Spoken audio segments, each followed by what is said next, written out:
فرعون کی لاش پر ہر سال چوہے کیوں چھوڑے جاتے ہیں؟ کیا فرعون کے بال اور ناخن بڑھتے ہیں؟ فرعون کی لاش کب، کیسے اور کہاں سے ملی؟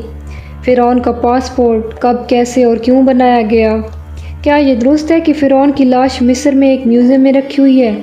کیا وہ اب بھی لاش ہے یا ممی ہے؟ کیا اللہ رب العزت نے قرآن مجید میں ارشاد فرمایا کہ اس کی لاش قیامت تک رکھی جائے گی؟ اس حوالے سے عیسائیوں اور یہودیوں کا کیا عقیدہ ہے اور مسلمانوں کا کیا عقیدہ ہے، یہ ہماری ویڈیو کا موضوع ہوگا۔ اور آج ہم آپ کو فرعون کے گھر کھونے اور اس کی لاش سے متعلق حیران کن حقائق سے آگاہ کریں گے۔ مگر ویڈیو میں آگے بڑھنے سے پہلے اگر آپ ہمارے چینل پر نئے ہیں تو برائے مہربانی ہمارا چینل سبسکرائب کریں، جہاں آپ کو ہر قسم کی معلومات سے ریلیٹڈ ویڈیوز ملتی رہیں گی۔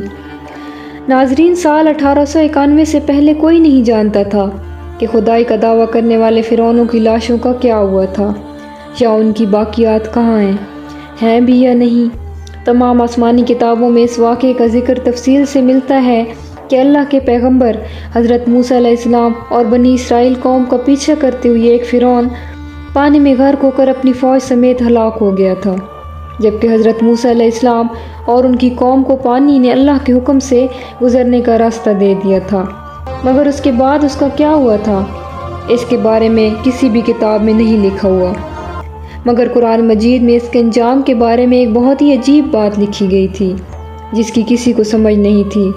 قرآن پاک کی سورہ یونس کی آیت نمبر 92 میں اللہ نے ارشاد فرمایا، سو آج ہم تیری لاش کو نجات دیں گے تاکہ تو ان کے لیے نشان عبرت ہو جو تیرے بعد ہیں، اور حقیقت یہ ہے بہت سے لوگ ہماری نشانیوں سے ناواقف ہیں۔ ناظرین، یہ واقعہ آج سے 3500 سال پہلے پیش آیا تھا۔ فرعون کے ڈوب کر مرنے کے بعد اللہ کے حکم سے سمندر سے اس کی لاش کو باہر پھینک دیا گیا، جبکہ باقی لشکر کا کوئی نام و نشان نہ ملا۔ مصریوں میں سے ایک شخص نے ساحل پر پڑی فرعون کی لاش پہچان کر اہل دربار کو بتایا۔ فرعون کی لاش کو محل پہنچایا گیا۔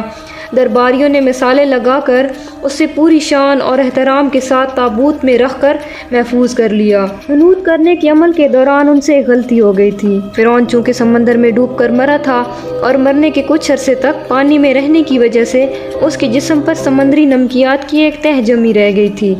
مصریوں نے اس کے جسم پر وہ نمکیات کی تہ اسی طرح جمی رہنے دی اور اسے اسی طرح حنوط کر دیا۔ وقت گزرتا گیا، زمین و آسمان نے بہت سے انقلاب دیکھے جن کی گرد کے نیچے سب کچھ چھپ گیا، حتیٰ کہ فرعونوں کی حنوط شدہ لاشیں بھی زمینوں کی تہ میں گم ہو گئیں۔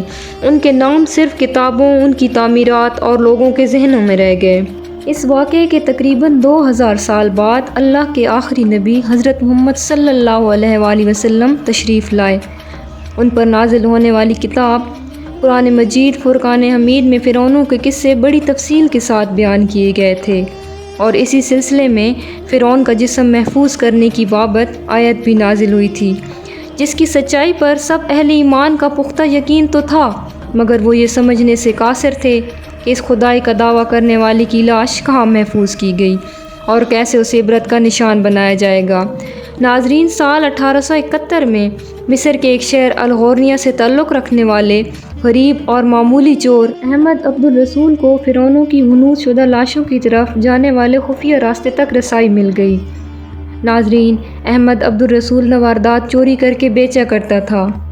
ایک دن وہ دریائے نیل کے کنارے کے قریب تبیسہ کے مقام پر اسی سلسلے میں پھر رہا تھا جب اسے خفیہ راستے کا پتہ چلا جہاں وہ نواردات کی چوری کے لیے جگہ کھود رہا تھا، تو اسی دوران اسے کچھ لوگوں نے پکڑ لیا اور پولیس کے حوالے کر دیا۔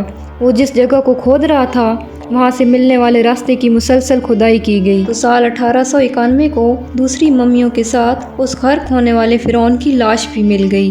اس کے کفن پر سینے کے مقام پر اس کا نام لکھا ہوا تھا۔ ان ممیوں کو ماہرین قاہرہ لے گئے۔ جب ان ممیوں کا تفصیل سے جائزہ لیا گیا تو فرعون والی ممی پر جمی نمکیات کی تہ سے تصدیق ہو گئی کہ یہ وہی فرعون ہے جسے اللہ نے پانی میں غرق کر کے بدترین انجام سے ہمکنار کیا تھا۔ ناظرین، یہ بہت بڑا واقعہ تھا۔ اس کی تصدیق کے لیے دنیا بھر کے ماہرین آثار قدیمہ اور سائنسدان مصر کی طرف جانے لگے۔ مختلف سائنسی ٹیسٹ کرنے کے بعد دنیا بھر کے سائنسدانوں نے تصدیق کر دی کہ دوسری سب لاشوں کی نسبت فرعون کی لاش پر ہی سمندری نمکیات کی تہ جمی ہوئی تھی۔ اس تصدیق کے بعد اسے فرعون کی لاش قرار دے کر عجائب گھر میں محفوظ کر دیا گیا۔ سال 1982 میں فرعون کی ممی خراب ہونے لگی تو اس وقت کی مصری حکومت نے فرانس کی حکومت کو درخواست کی کہ فرعون کی ممی کو خراب ہونے سے بچایا جائے اور جدید سائنسی ذرائع سے اس کی موت کی وجہ بھی معلوم کی جائے۔ مصری اور فرانسیسی حکومت نے مل کر ممی کو فرانس لے جانے کا انتظام کیا اور اسی سلسلے میں فرعون کی ممی کو فرانس لے جانے کے لیے فرعون کی ممی یعنی اس لاش کا پاسپورٹ بنایا گیا، کیونکہ فرانس کے اندر داخلے کے لیے اس وقت لاش کا بھی پاسپورٹ بنوانا ضروری تھا۔ زیر نظر تصویر میں آپ اس وقت کا بنایا ہوا فرعون کا پاسپورٹ دیکھ رہے ہیں۔ ناظرین، کہا جاتا ہے کہ جب فرعون کی لاش کو فرانس پہنچایا گیا تو ایئرپورٹ پر اس دور کے فرانسیسی صدر بذات خود حکومت کے اعلیٰ عہدیداروں، تمام وزراء اور فوج کے افسران کے ساتھ استقبال کے لیے موجود تھے۔ فرعون کی لاش کا استقبال کسی عظیم زندہ بادشاہ کی طرح کیا گیا۔ فوجی دستوں نے سلامی دی۔ فرعون کی ممی کو ماہر ڈاکٹروں کی ٹیم کے حوالے کیا گیا۔ اس ٹیم کی سربراہی ڈاکٹر مورس نے کی۔ مائکروسکوپ ٹیسٹوں کے ذریعے ممی کے تمام اعضاء کا باریک بینی سے جائزہ لیا گیا تو معلوم ہوا کہ اس کی لاش اور جسم میں سمندری ذرات ابھی تک موجود ہیں اور اس کا گوشت ہر روز تازہ ہوتا ہے اور بڑھتا ہے، اور موت بھی پانی میں ڈوبنے کی وجہ سے ہوئی تھی۔ ایک بادشاہ کی موت پانی میں ڈوبنے کی وجہ سے ہو، یہ ڈاکٹر مورس کے لیے حیران کن بات تھی۔ اس نے اس ممی کے بارے میں مزید جاننے کی کوشش کی تو اسے معلوم ہوا کہ اس بادشاہ کی موت کے حالات مسلمانوں کے آخری نبی رسول اللہ صلی اللہ علیہ وآلہ وسلم پر نازل ہونے والی کتاب قرآن مجید فرقان حمید میں تفصیل سے درج ہیں۔ اسے علم تھا کہ جہاں سے یہ لاش ملی ہے وہ ایک اسلامی ملک ہے۔ تجسس کے ہاتھوں مجبور ہو کر وہ مصر پہنچا۔ وہ ایک سائنسدان تھا۔ اس نے اس معاملے میں مصر کے سائنسدان سے ملاقات کی۔ اس سائنسدان نے قرآن پاک کھول کر اسے سورہ یونس کی آیت 90 تا 92 کا ترجمہ لفظ بہ لفظ سنایا۔ فرعون کا خدائی کا دعویٰ، اس کا پانی میں ڈوب کر مرنا اور پھر پانی سے نکال کر اس کی لاش کا حنوط ہو جانا اور پھر دوبارہ لاش کا ملنا اور پھر اس کی لاش کو جدید سائنسی دور میں محفوظ کیا جانا، سب کا اشارہ ایک جانب تھا اور بہت واضح تھا۔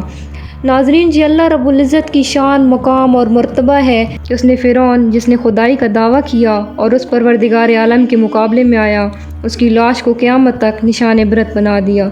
فرعون وہ واحد شخص ہے جس کی لاش پر گوشت تر و تازہ ہے، لگتا ہے ابھی کسی نے اس کو سلایا ہو۔ اس کے بال اور ناخن بڑھتے ہیں، بلکہ اس کی لاش پر گوشت بڑھتا ہے اور بڑھتا رہتا ہے۔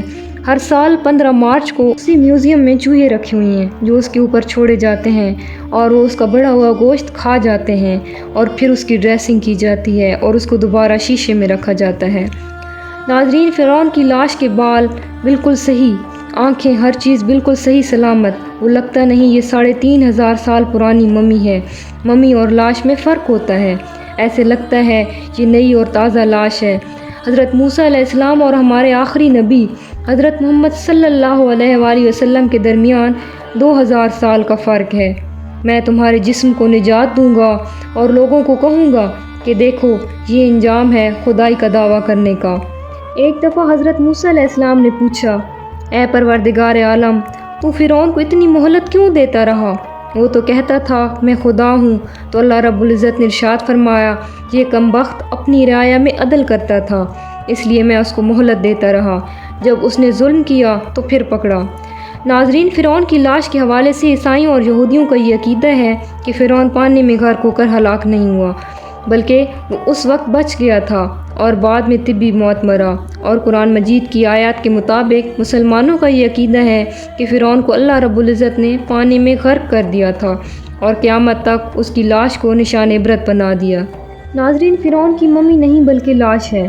فرعون کی لاش ایسے محفوظ کر کے دنیا کے سامنے رکھ دی گئی کہ انٹرنیٹ کی ایک کلک پر، رسائل و جرائد پر، ٹی وی چینل پر اور عجائب گھر میں اربوں انسانوں کے سامنے قابل ترس حالت میں موجود ہے، عبرت کے لیے، سوچنے کے لیے کہ عبادت کے لائق اور ہمیشہ رہنے والی ذات صرف اللہ کی ہے جو سب کا خالق اور رازق ہے۔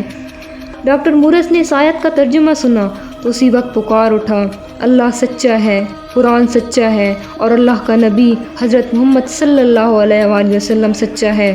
کلمہ پڑھا اور مسلمان ہو گیا۔ امید ہے آپ کو ہماری ویڈیو پسند آئی ہوگی۔ شکریہ۔